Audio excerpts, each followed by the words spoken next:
La Universidad Autónoma del Estado de Hidalgo, su patronato universitario a través de la División de Extensión de la Cultura, le dan la más cordial bienvenida a la 33 edición de la Feria Universitaria del Libro 2020, en su modalidad virtual.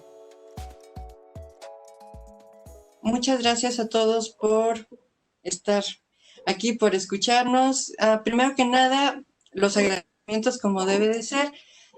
Queremos, antes que otra cosa, darle las gracias a la FUL, que siempre nos abre las puertas, que siempre nos recibe con los brazos abiertos.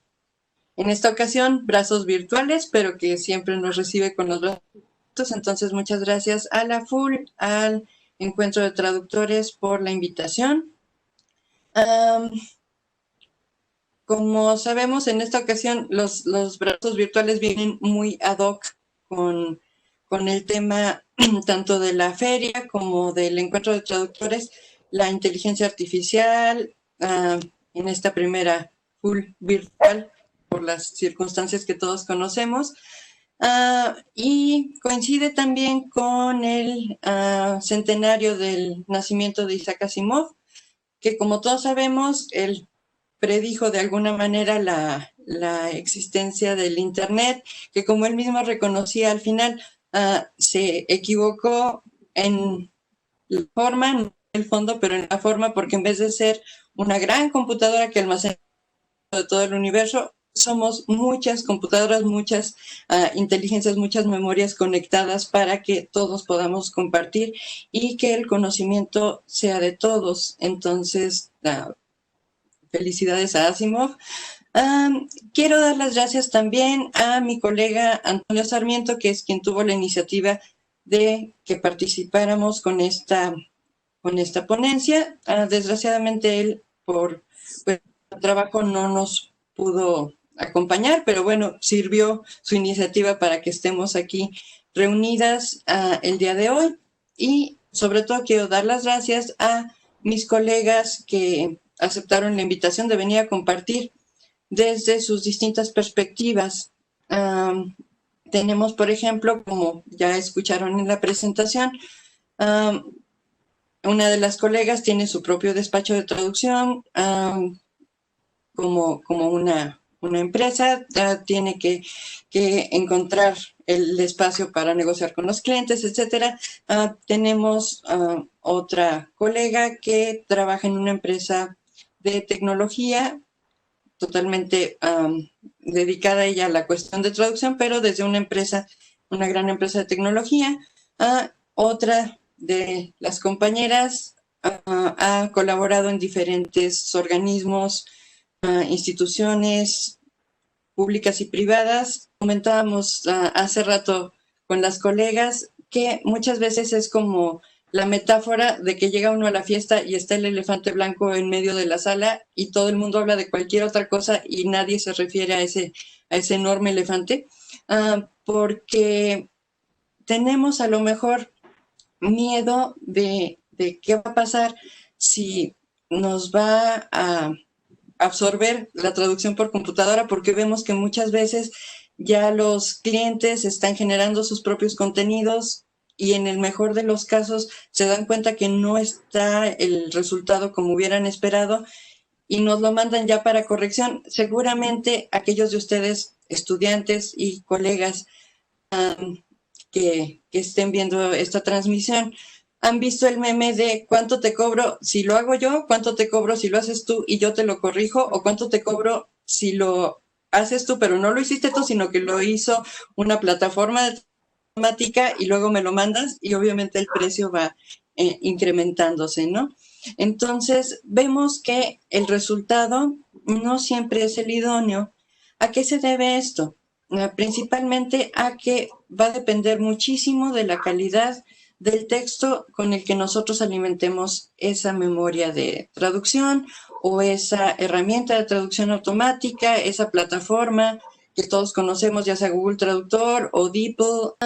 Y es importante considerarlo tanto quienes ya somos traductores de carrera, que tenemos formación y que estamos laborando en el mundo de la traducción, y sobre todo recordemos que este es un encuentro universitario para que los estudiantes consideren qué se puede hacer, qué no se puede hacer, qué es ético, qué no es ético, y que pensemos en todas estas herramientas como un aliado y no como un enemigo que nos va a quitar el trabajo. ¿Y qué va a pasar con los traductores por causa de estas herramientas?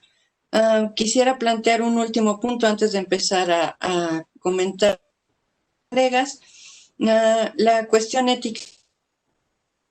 No es lo mismo que si yo me atoro en una frase y no encuentro la salida y quiero subir esa frase para ver qué me propone el traductor automático, porque ya topé con paredes, llevo muchísimas horas trabajando y no sé qué poner.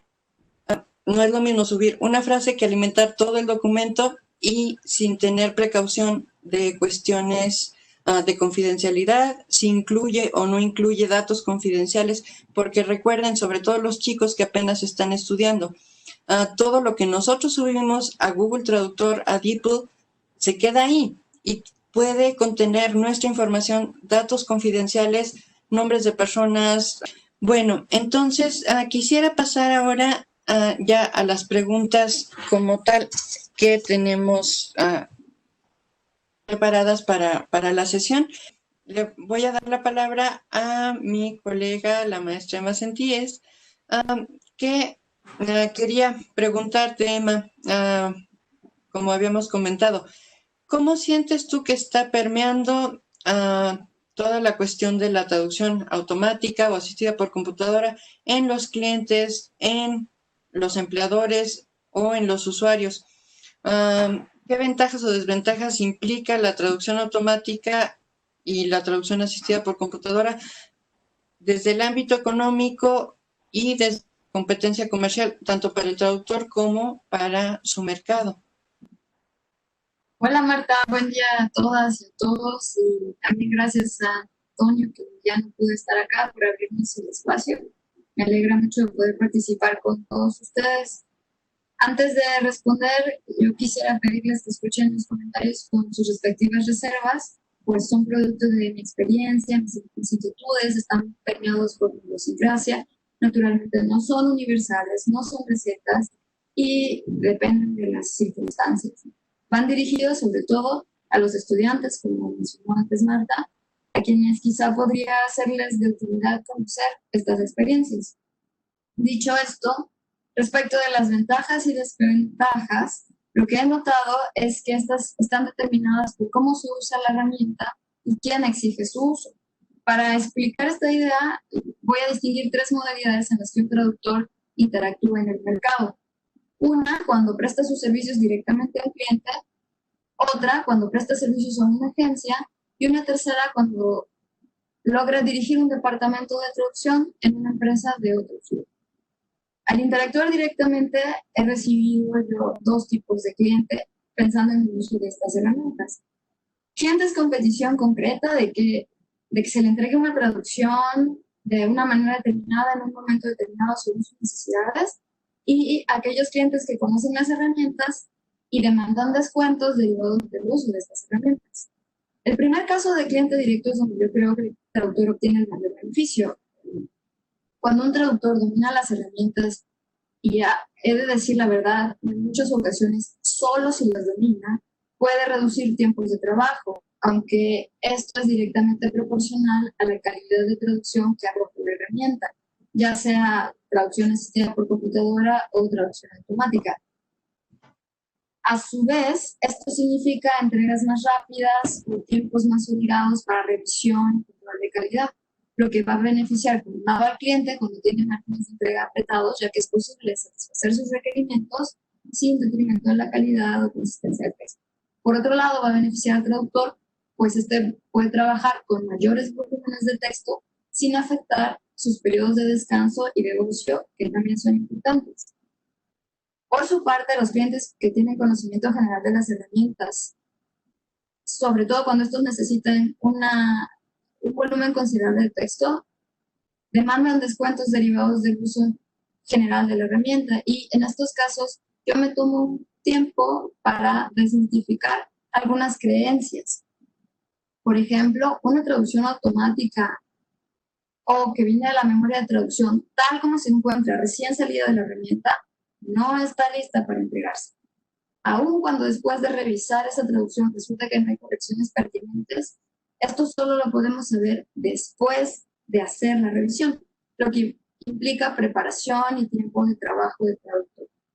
Además, yo considero que es necesario verificar todos los términos que aparecen, así como leer con cuidado y exhaustivamente el texto contrastándolo con el original para asegurar que sea adecuado, que sea coherente, que sea consistente, que esté completo. También vienen textos incompletos usando estas herramientas.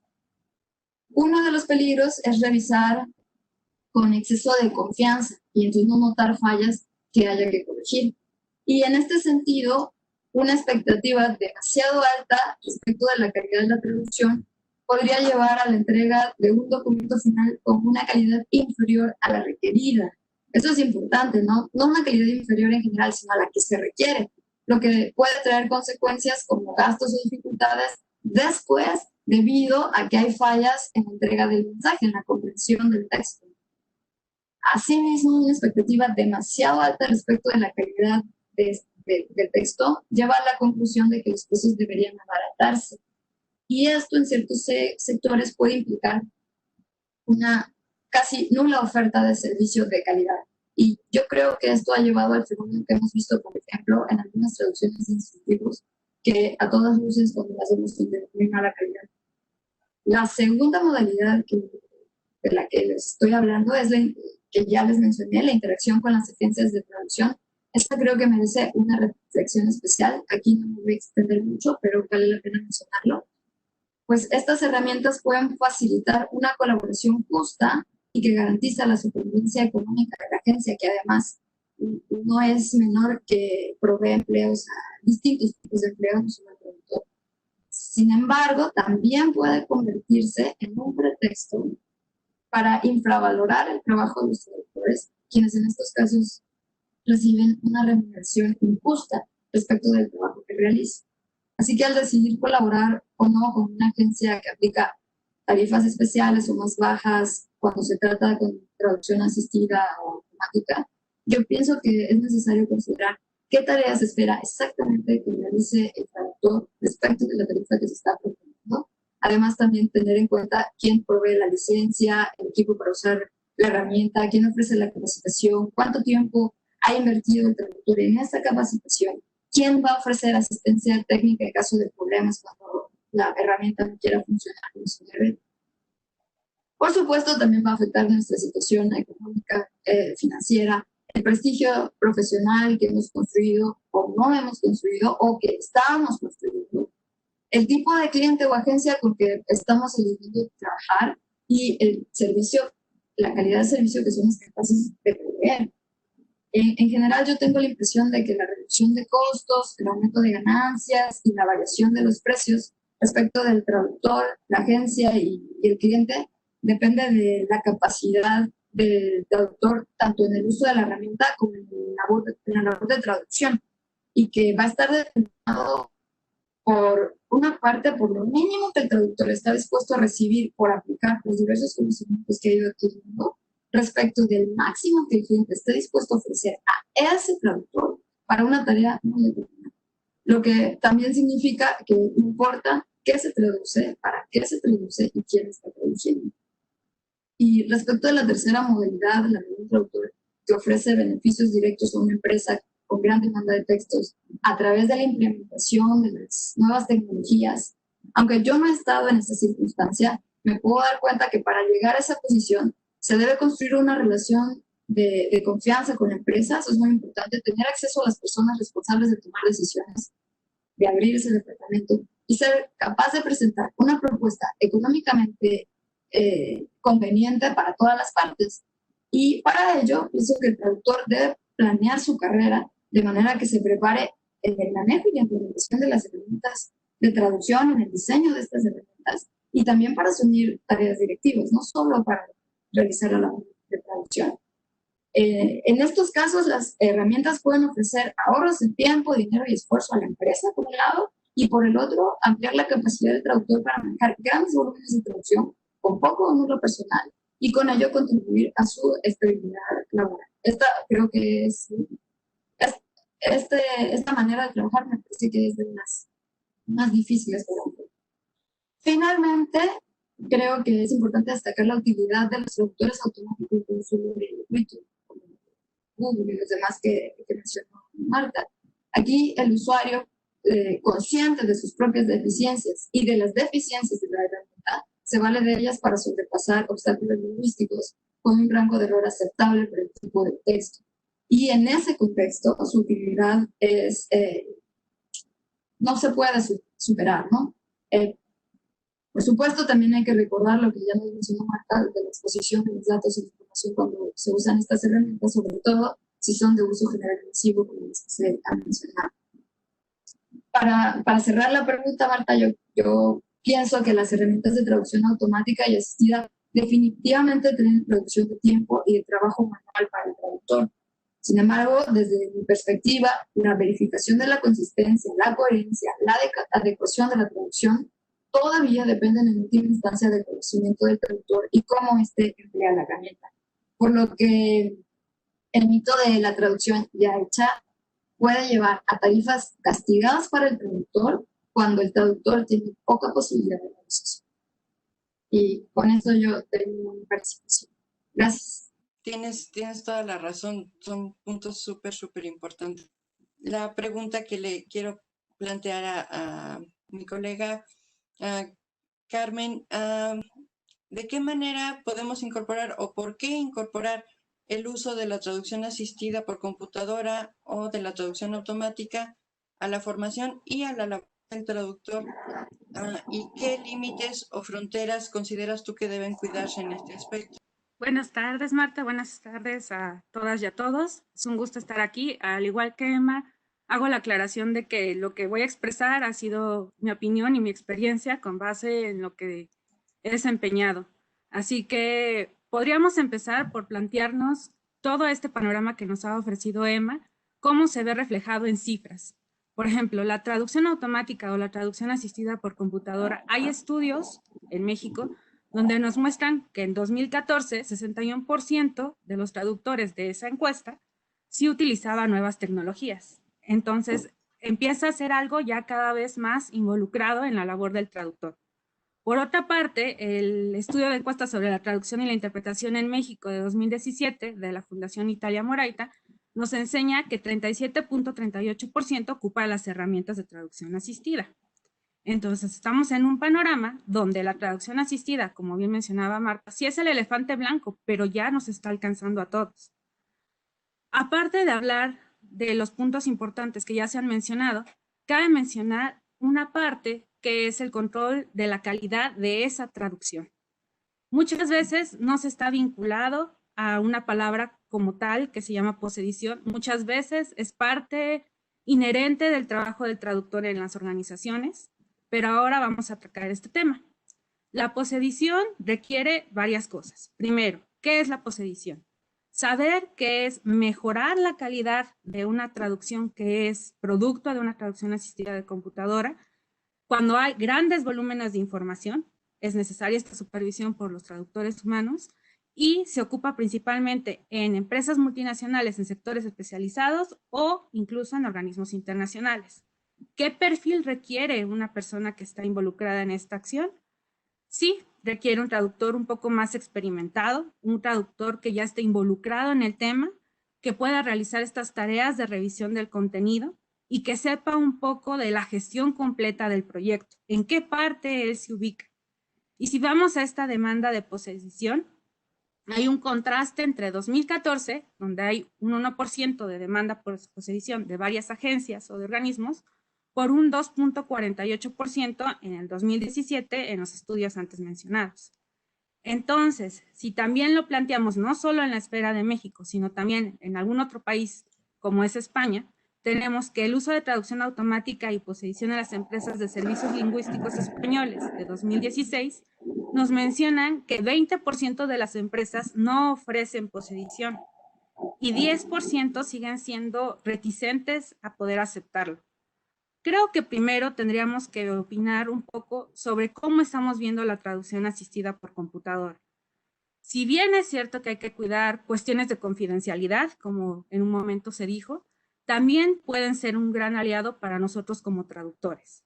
Y para especificar qué hay que tomar en cuenta, sobre todo para los proyectos de posedición, podría mencionar 4 pilares. Pensar en el cómo, en cuándo, quién y para qué vamos a hacer esa posedición. Primero, ¿cómo? Estamos haciendo un proyecto en una agencia, estamos haciendo un proyecto personal que nos ayuda a gestionarnos de mejor manera, formamos parte de un proceso complejo de publicación, va a haber un control de calidad, habrá que gestionar un corpus, qué entrenamiento tiene la persona que está haciendo la traducción asistida, qué calidad tiene esa traducción. De posteriormente plantearnos qué herramientas y qué recursos yo puedo utilizar. ¿Cómo voy a asegurar que los segmentos, que la sintaxis, si hay que tener una correspondencia con un glosario, se está respetando? También hay que tener en mente que muchas veces esta traducción no respeta los formatos y algunas etiquetas de formato se pueden ir intercaladas en lo que podría ser un texto convencional. Para tener el complejo de todo esto se evalúa y después sería recomendable pedir una muestra de la traducción asistida para entonces decir, muy bien, vamos a aceptar este proyecto, entonces, ¿cuándo hacemos esta posedición? Por una parte, podemos atendernos solo a la traducción asistida con ejemplos como manuales y folletos que a veces no han sido también logrados, pero también entender que uno de los factores principales es también el presupuesto.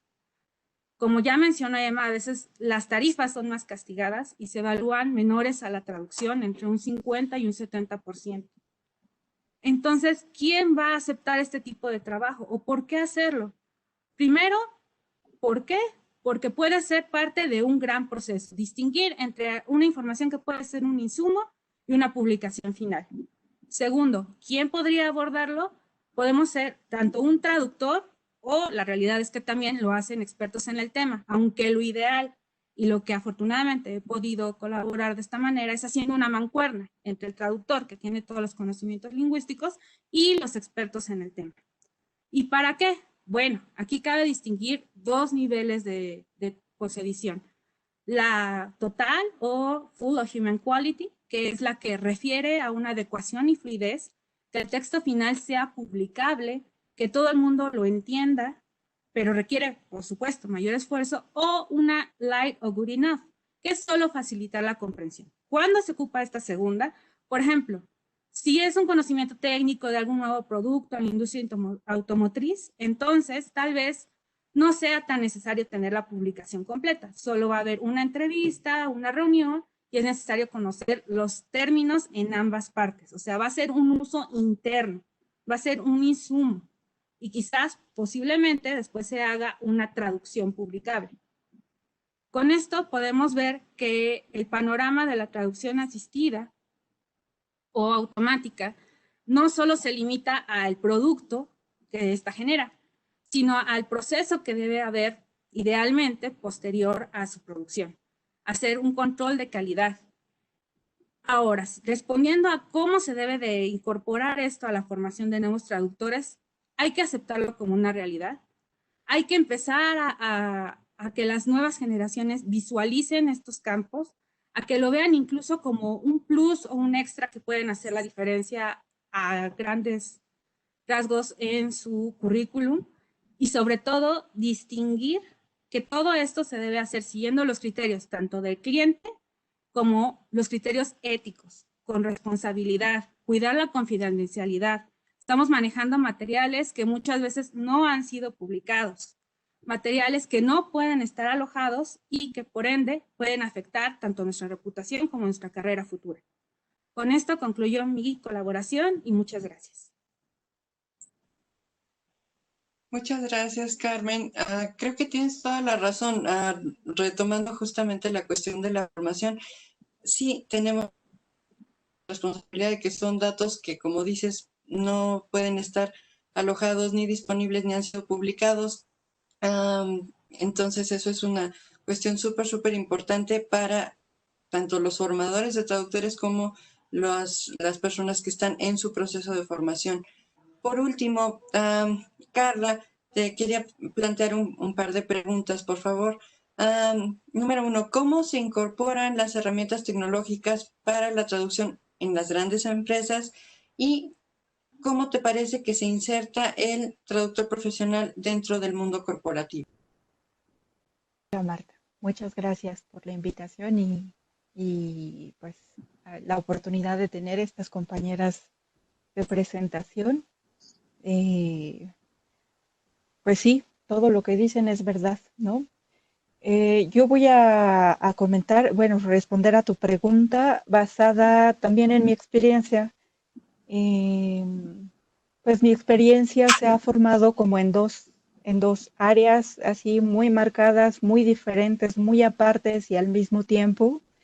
Por una parte, sí tengo una formación como traductora literaria y por otra parte tengo una experiencia amplia, más o menos, traduciendo de manera independiente y últimamente, desde hace unos años para acá, en el ámbito corporativo. Les voy a contar dos cuestiones interesantes para los colegas, para quien quiere formarse y en estas cosas. Yo tengo experiencia trabajando desde hace 10 años para una empresa, una agencia de traducción internacional con 52 oficinas en el mundo. Yo trabajaba solamente para la agencia latinoamericana, pero últimamente, bueno, pues trabajo como evaluadora de traducciones. Y en mi otro lado de experiencia, trabajo también de tiempo completo para una empresa que produce tecnología. Y también es internacional y también es muy, muy grande y ambas producen una cantidad inmensa de textualidad y de flujos de trabajo. Y entonces me gustaría compartirles qué es lo que yo veo ahí en esos dos lugares. Por una parte, y como lo menciona Carmen y como lo mencionó también Emma, es una realidad. Esto está incorporado, ¿no? La traducción mediante una máquina está incorporado en el flujo de trabajo, pero tiene diferentes finalidades y diferentes tipos de trabajo y se espera diferentes cosas de cada cosa. Por ejemplo, aquí me gustaría puntualizar solo para que les quede así como total claridad. Una cosa es una herramienta, un CAT, una traducción asistida por una computadora, en donde uno utiliza la herramienta para generar su propia herramienta de trabajo con memorias de traducción, con bases de términos, y esto lo forma uno y el programa le ayuda. Y otra cosa es la traducción automatizada, ¿no? Es de lo que nos hemos hablado un poco más. Esta diferencia es porque sí existen los dos flujos de trabajo y sí se puede trabajar con los dos flujos de trabajo. En la empresa donde yo trabajo específicamente de tiempo completo, es una empresa tecnológica que va produciendo año con año mucha textualidad y también incorpora al mundo, ¿no? Ya muy tecnologizado con esta cuestión de la nube, la inteligencia artificial y todas estas cosas, incorpora términos nuevos y estos me llegan así, recién echaditos al mundo, ahí me llegan, ¿no? Entonces, esta cantidad de textualidad que ellos producen con estos productos que crean es inmensa. ¿Y qué tienen ellos para hacer frente a este tipo de flujo de trabajo? Pues todo. Y lo van como nivelando de acuerdo a lo que les interesa hacer con ese documento, ¿no? Tienen una gran cantidad de documentos técnicos, muy descriptivos, con una estructura fija, ¿no? Con poca subjetividad. Tienen contratos, documentos legales, ¿sí? Documentos comerciales, documentos dirigidos a hacer marketing. Y por tanto, ¿cómo hacen frente? Bueno, pues por principio, bueno, esta empresa es muy, muy grande. Tiene presencia en todos los continentes y en casi todos los países. pero entonces lo que hace es tener su propio departamento de traducción con personas reales, profesionales, al lado de ingeniero, ¿no? Asistidos, como decía Carmen, con un profesional. Y también tienen su propia base de términos, ¿no? Que está pública para todas las personas que trabajan ahí y que tienen necesidad de entender un concepto.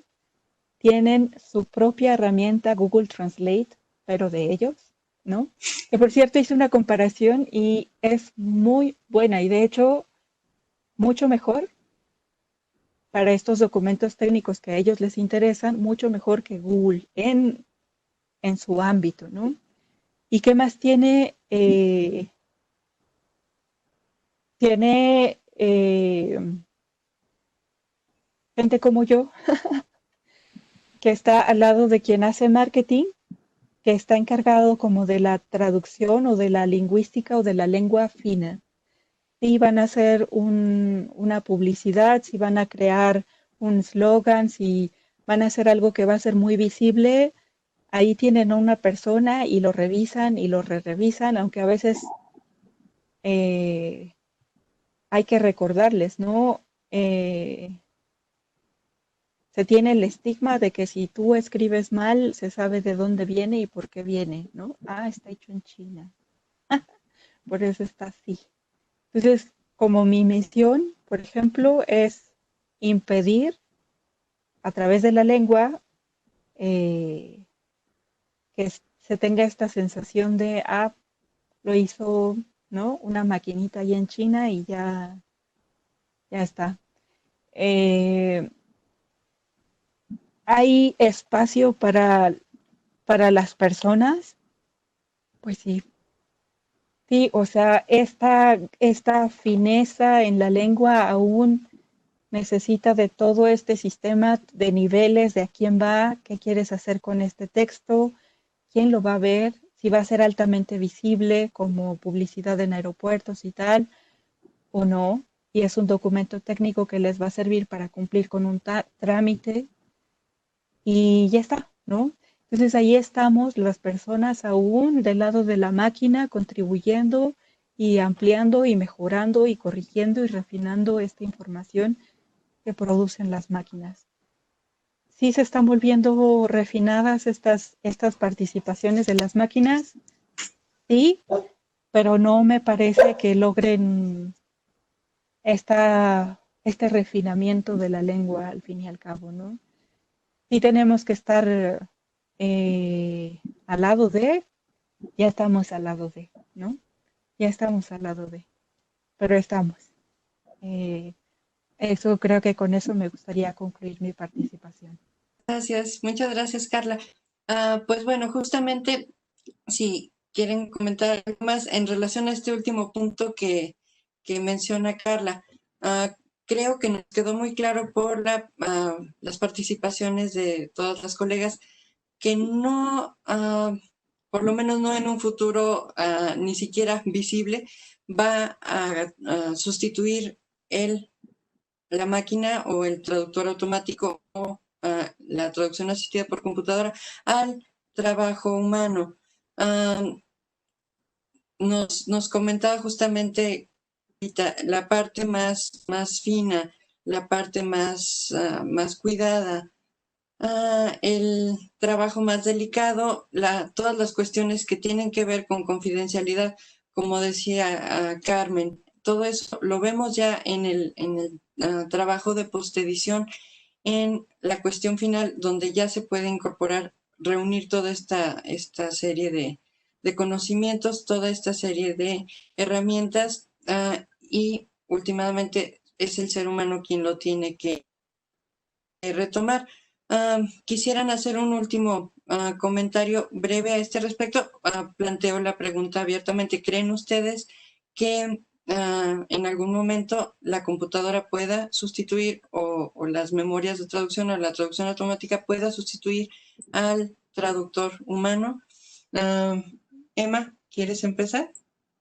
Sí, gracias. Yo estoy de acuerdo con ustedes, con Carmen, con Marta, con Carla. en estas sutilezas. Y también pienso que los traductores nos tenemos que poner muy abusados porque sí depende de la calidad de servicios que ofrezca el traductor. Si no hay capacidad crítica, creativa en la persona que traduce y en última instancia que escribe, creo que a ese traductor sí me va a suplir.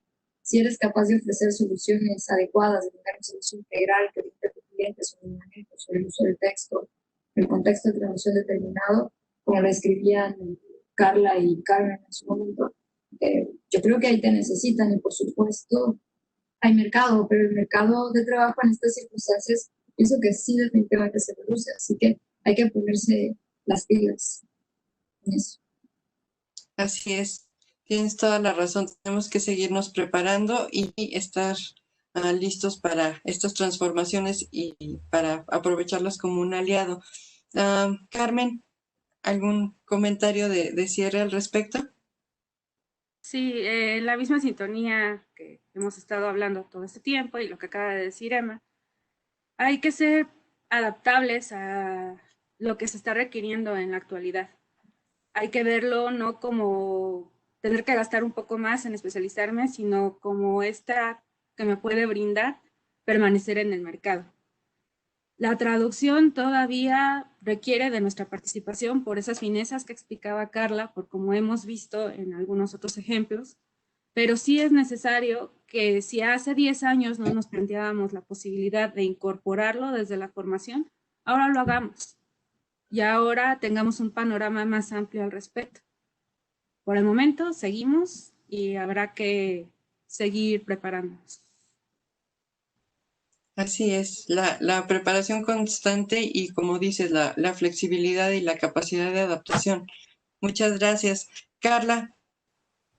Es eso, ya nada más que agregar a lo que han dicho mis colegas. Vamos al lado, ahora vamos al lado, ¿no? Parece que ya hay escritura automatizada. Uno establece temas y se crea un texto. Así que, pero aún hay un factor humano que sí, en el que sí participamos. Eso, ¿no? Asumir lo que hay y hacerlo mejor con eso.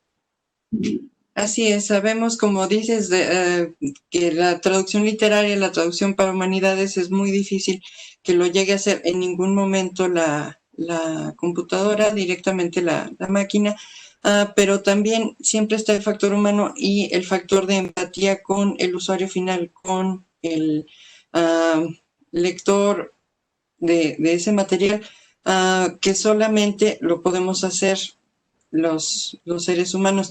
Les agradezco muchísimo su participación, agradecemos al público que esté escuchando este material y pues bueno, nada más la invitación a seguirnos siempre preparando y a utilizar todas estas herramientas para mejorar.